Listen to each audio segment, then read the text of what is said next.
Hello, we're going to talk about how to review student work. To begin, we need to make sure our settings are the way that we want them. So go up here to the settings at the top right, you will see the little gear icon. And as you scroll down, you will see that students can see each other's work, which is what we want on. We want our students collaborating, interacting with each other. And it's also a good idea to have your new items requiring approval. This will mean that you will get to review an item before the students get to see it posted to the journal and to the rest of the class.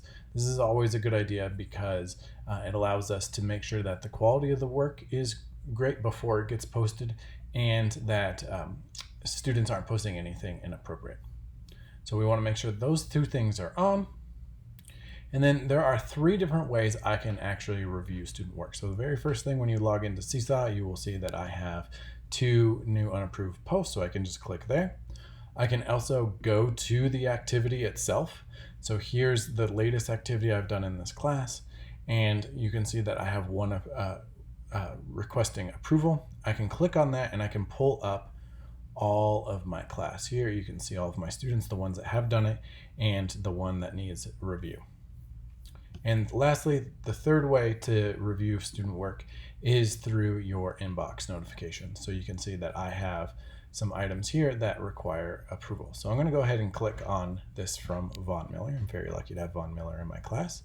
And he has responded with his invention of nanorobots, which would be really cool. I then have the option to either approve, send back, or delete. So approve will approve the work and post it to the journal where everybody will get to see this in class.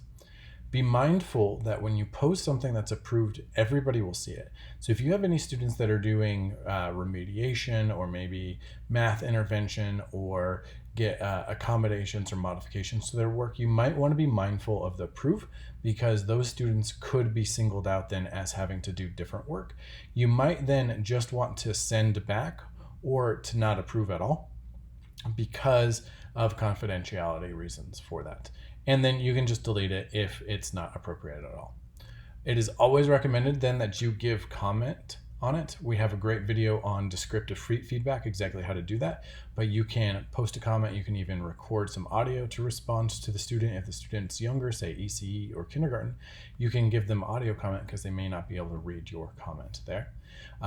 And then the comment is where you would want to give your grade. We are keeping grades in Infinite Campus for everything done in Seesaw, but it's always good to give feedback to your students here. So you can give this student like 9 out of 10 and then give your reasoning as to why you would give that. So you'd say, thank you for responding using complete sentences, things like that.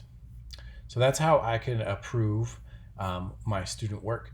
And then I can also see in my activities here how my students have interacted with each other. So if I go click on, say, another student's work here, I can review when students are commenting on each other's work. So I can see I have 3 different student comments on this student's work here, Tora's work, and I like all of these. I do have the ability to edit or delete these as well.